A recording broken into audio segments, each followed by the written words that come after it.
안녕하세요, 한동화입니다. 이번 주 돈이 되는 주간 뉴스 정리해 보도록 하겠습니다. 첫 번째로 40% 싸다고 믿었다가 억대 조합비 날린 계약자들. 어제 그제 지역 조합 주택에 대한 내용이 나오더라고요. 그래서 피해 규모가 수백억 단위로 하더라고요. 지역 조합 주택이라는 것은 말 그대로 대형 어떤 단지 규모의 재개발 재건축이 힘드니까 그냥 인근 지역에 뭐 빌라촌이라든가 아니면 인근 땅이 확보된 일정 지역에 조합원들을 모집을 해가지고 그 지역에 그냥 뭐 나홀로 아파트가 됐든 두 동, 세 동의 어떤 아파트를 올리는 형태를 말하는데, 전체 뭐 수백여 시도 중에 성공률은 약 17% 정도 된다고 합니다. 그 기사를 자세히 찾아가 봤더니 성공한 지역도 상당히 많긴 해요. 뭐 17%라면 확률적으로는 적은 확률이지만 지역을 따져보니까 상당히 많이 있더라고요. 그리고 그런 지역에 성공하시면 진짜 말 그대로 현 시세보다 뭐 10억 하는 지역이다, 그러면 뭐 6, 7억 선에서 한 3, 40% 정도 싼 형태로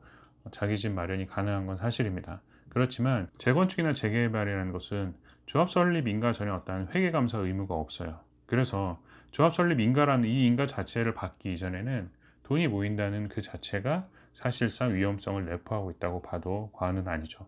그래서 그 누군가는 여기서 조합장이겠죠. 아니면 추진위원회 뭐 위원장 뭐 이 정도의 직책을 가지고 계신 분이 사실상 그 수십억, 수백억의 자금을 가지고 횡령을 해도 법적으로 어떤 규제로 가기가 상당히 힘들다는 것입니다. 그래서 수백억대 횡령이 일어나고 있는 형태고요.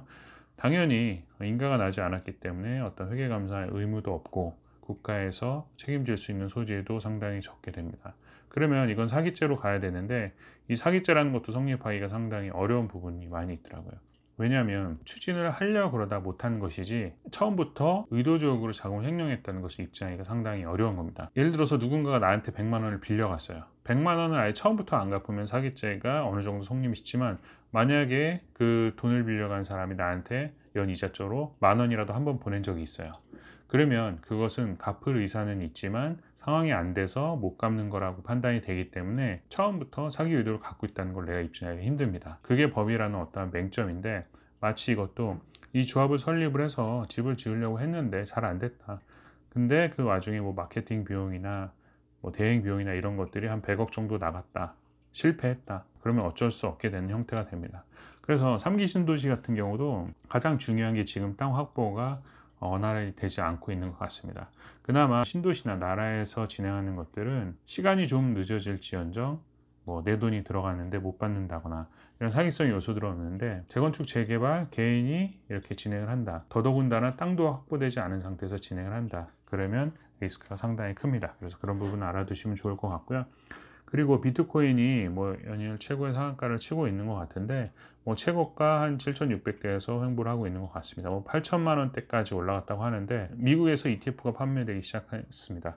그런데 ETF라는 것은 일종의 그냥 펀드잖아요. 비트코인 지수에 대해서 링크된 어떤 펀드라고 생각하시면 되는데, 그런데 우리가 여기서 착각하기 쉬운 게, 펀드가 판매되기 시작했기 때문에 이것은 어떠한 화폐로서의 가치가 인정받는 것이냐 라고 생각하시는 분들이 있을 수 있는데, 그 부분이 아예 틀리다고 말할 수는 없지만 사실 펀드는 어떠한 형태든지 다 만들 수 있어요. 특히 우리나라 같은 경우 최근에 사모펀드 문제도 많이 생기기도 했지만, 예를 들어서 원자재 펀드다. 그럼 원자재 먼저 본 적이 있으신가요?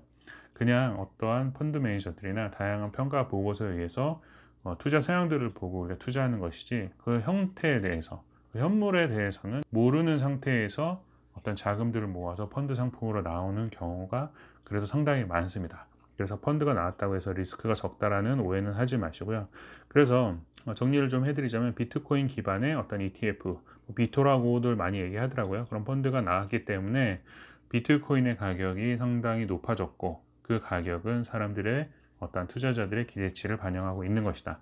그렇지만 리스크가 줄어든다는 얘기는 아니기 때문에 그 부분은 조심하셔야 되고요. 다만 펀드 형태로 나왔다는 것은 접근성이 상당히 높아졌다는 걸 의미하겠죠. 그렇기 때문에 많은 자본들이 몰릴 수 있다는 얘기인데, 왜냐하면 예전에 코인을 하려고 하다 보면 다양한 어떤 계좌 개설이나 이런 절차들이 기존의 어떤 일반적인 것들과는 다르기 때문에 생소한 부분이었다면, 이렇게 ETF 형태의 펀드로 나오게 되면 내가 주식 계좌만 갖고 있다, 그러면 언제든지 은행에 자동 이체하듯이 투자가 가능하기 때문에 접근성은 상당히 높아졌고요. 또한 이러한 상품이 일단 공개 시장에 나왔다는 것은 그만큼 신뢰성이 확보된 거 아니냐라는 투자자들의 생각이 상당히 보편화될 수 있기 때문에 제도적인 접근성, 심리적인 접근성이 높아졌다는 것을 말씀드리고 싶습니다. 그렇지만 제가 여기서 투자자들에게 말씀드리고 싶은 것, 특히 젊은 투자자들에게 얘기하고 싶은 것은 파도라는 것은 항상 영속적으로 계속 치고 있었습니다. 그렇지만 이 파도를 타는 사람, 즐기는 사람이 있는 반면 그 파도에 빠져서 죽는 사람이 있습니다. 즉 펀드나 어떤 제도적인 시장 분위기나 이런 걸 통해서 투자가 안전하다라고 생각을 해서 무작정 내가 공부하지 않고 투자를 하기보다는 그 파도를 즐길 수 있는 사람의 형태가 될 수 있을 정도로 학습하고 공부하고 본질에 대한 리스크는 정확하게 점검해 보셔야 됩니다. 그리고 다음으로는 휘발유 가격이 좀 인할 것 같습니다. 휘발유라는 것은 사실상 전 세계 어떤 경제의 기반이 되는, 그래서 뭐 달러 환율을 우리가 점검하듯이 국제유가를 점검하는 것처럼 상당히 중요한 요소이기도 한데, 이제 국제유가가 상당히 오르고 있어서 기름값이 지금 거의 최고치를 달하고 있는데 한 3년 전에도 15% 정도 인하를 했다고 합니다. 그런데 우리가 기름값의 절반 정도는 다 세금이라고 보시면 됩니다. 그래서 요즘 뭐 한 1,700원, 1,800원 정도 하나요? 그러면 그 중에 한 820원 정도가 세금인데 거기에는 교통세나 교육세, 주행세, 부가세 이런 것들이 있습니다. 이 정도는 그냥 상식적으로 알아두시면 되고요. 그래서 예를 들어서 미국 같은 경우 가보면 기름값이 우리나라의 거의 절반 수준입니다. 왜냐하면 국제유가는 동일한데 기름값이 쌀 수 있는 이유는, 물론 이제 미국이 원유 생산국이기도 하지만 석유 자체에 세금을 많이 붙이지 않기 때문에, 하와이나 미국 가보신 분들은 아시겠지만 기름값이 우리나라 수준의 거의 절반 수준입니다. 상당히 저렴하고요. 뭐 몇 프로 인하될지는 다음 주에 발표가 되겠지만 123원 정도 인하가 된다고 합니다. 그렇지만 인하 잘 안 되죠. 체감하는 정도는. 왜냐하면 가격이 내리는 것은 어떠한 경제나 상품의 저하든지 간에 쉽지 않습니다. 왜냐하면 기대 심리가 있고 보상 심리가 있기 때문에. 그렇지만 오를 때는 확 오르게 되죠. 쟁여놨던 기름을 팔음에도 불구하고 오른 가격을 반영하는.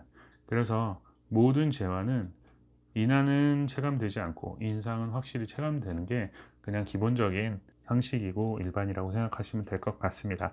그래서 820원 정도 세금이기 때문에 뭐 이 정도 할인이 될 수도 있다. 물론 뭐 10% 정도 세금을 인하할 수도 있고 그거는 아직 미지수인 거고요.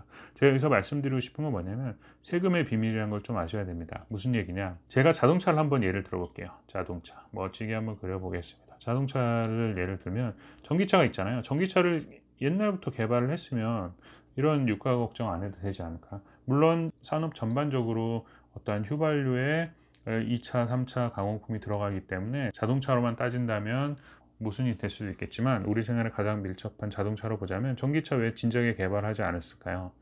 그것은 우리나라 같은 경우도 세금을 이렇게 10% 아껴주면 기름에서 나오는 세금들의 세수가 엄청나게 줄어들기 때문에 그 추가 세수를 확보하는 어떤 장치를 마련해 놓지 않고는 이 석유 산업을 무시할 수 없는 겁니다. 아무리 환경 오염이 되고 뭐 서민 경제가 어려워진다고 하더라도 세금으로 인해서 이 휘발유로 인한 전반적인 산업들을 무시할 수가 없는 거죠. 예를 들면 우리가 타다가 나와서 정말 많은 사람들이 편하게 이용했지만 기존의 택시 업계의 기반 산업들을 한 번에 무너뜨릴 수 없기 때문에 이 산업이 점진적인 변화를 가져오거나 아니면 급변을 브레이크를 걸 수밖에 없는 것과 비슷합니다.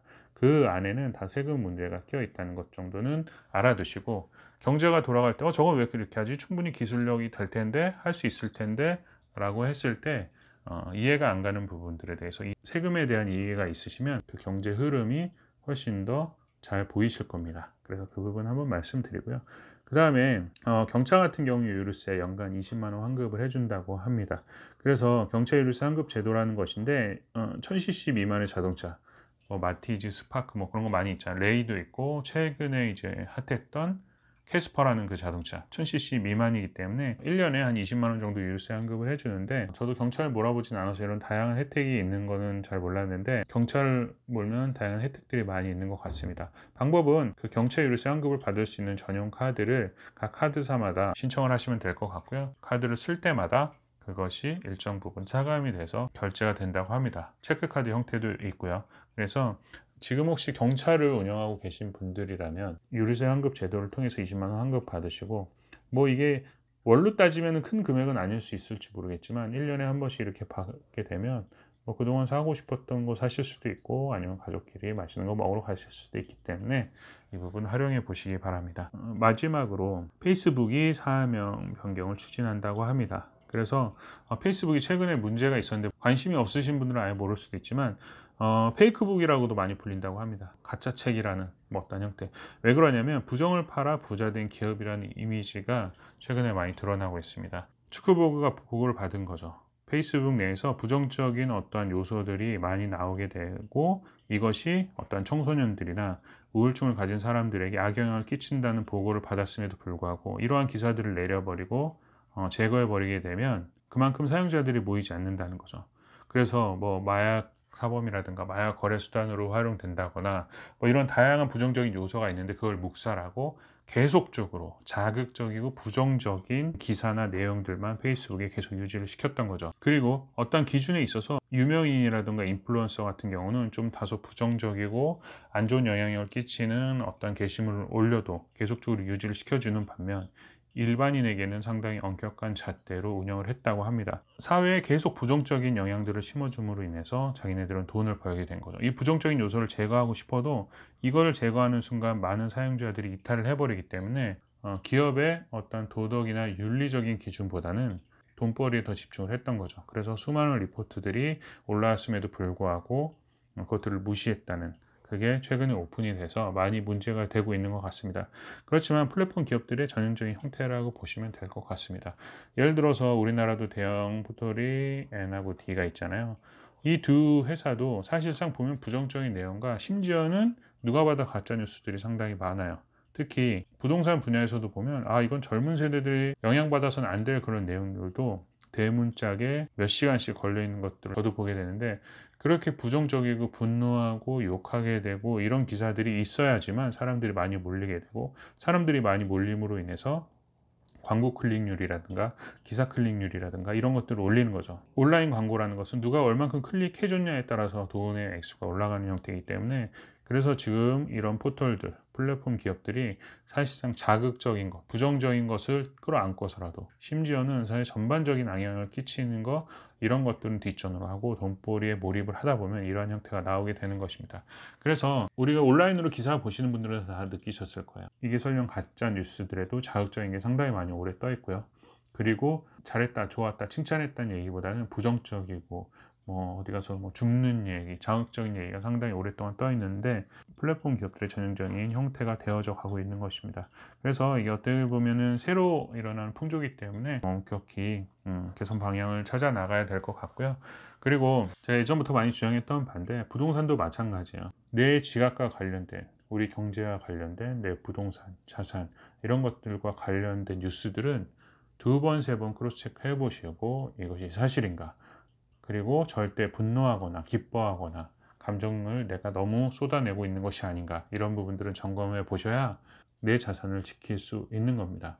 그런 기사 쓰시는 분들은, 안 좋은 기사 쓰시는 분들은 우리들의 주머니에 아무 관심이 없습니다. 그분들은 오로지 자극적으로 기사를 써서 그들이 분노를 하게 만들어서 클릭률을 높여서 그분들의 또 돈벌이를 하는 것이기 때문에 우리가 그런 부분들은 엄격하게 분류를 해야 된다고 생각이 듭니다. 오늘 준비한 내용은 여기까지입니다. 감사합니다.